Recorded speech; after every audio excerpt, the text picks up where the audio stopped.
Hello, a bit crazy hair today.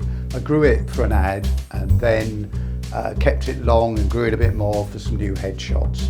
And now, due to the Voldemort viruses, I can't get round to the wonderful Elaine to get it sorted out. Anyway, enough of that nonsense. Look, we're all stuck in, and so what's an actor to do? Well, I've been thinking how I can use this time effectively, and I thought I'd just try a little bit of training, a little bit of sharing, and we can all do this and swap ideas and keep ourselves not only busy but keep ourselves skilled up, ready for when we kick that thing out of the way and can all get back to the thing that we love to do so much. So I thought I'd share a few tips or things that I found useful about learning lines. But got to be clear, I don't have any special expertise. It's just the kind of stuff that's worked for me. So hopefully there'll be something useful here. And if you think it's all a load of baloney, well, you can always just make your own inventive sandwich, which is much tastier and better and suits you better. Okay, so let's take a script that I was working on, quite a long speech with several paragraphs. And one paragraph started with the phrase, "so you." Now, that's a kind of interstitial get ready type phrase. I mean, "so you," it could be sort of, think about, or I reckon. It could be anything really. And you might think, well, it doesn't really matter that much, providing it carries the meaning. But the thing is, if you're learning something and you're searching for the words, then that's going to throw you and you're going to lose your place or you're going to lose your character. So it is a good idea, I think, to get things as learnt as possible. I know that what we really need to do is to understand.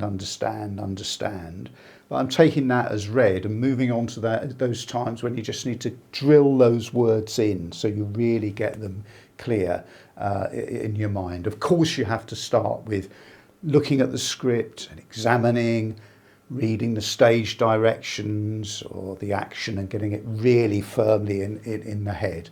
But you also need just that security of knowing that you've got a method that will get the words in quickly for those times when you need to. So going back to "so you." Well, I sometimes use giant gestures because you do some really dramatic thing and you fix it to the script, and then it gets into the brain and it helps you to remember it when you need to. So to get "so you" in, I imagined sewing a giant cloth like a sail. Never done that, of course, but imagination, yeah. So, and then pointing the needle at someone. "So you, so you." And that was a crazy enough action, something completely outside of my experience, that helped the thing just get settled completely in my mind. Another time there was "watch out."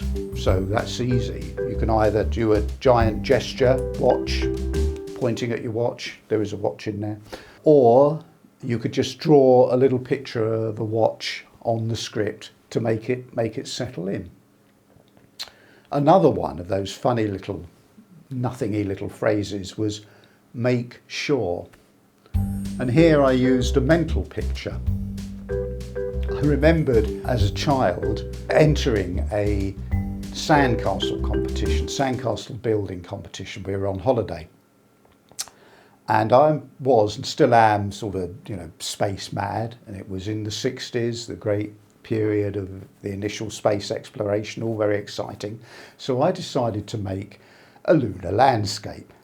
Well, it was such a bad idea because everyone else, they made dogs or boats, castles. Well, mine, what is a lunar landscape, just looked like piles of sand. So I didn't get anywhere, and my family thought it was highly amusing. And then I watched the whole thing being washed away by the sea later on. That felt kind of good, really, because everyone's was washed away, everyone's went. That was the end of that.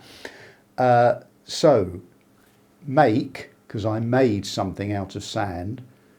Shore, because it was on the shore and I saw it washed away. So I got that mental picture in my mind, make sure, and that really, really helped me to get it firmly in my mind. So just a couple of tips there on using images, giant gestures to promote images into the mind, or memories.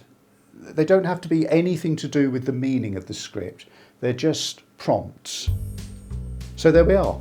Hopefully that'll give you something to work with, and we can all get back to doing what we love to do, waiting for the phone to ring. Bye.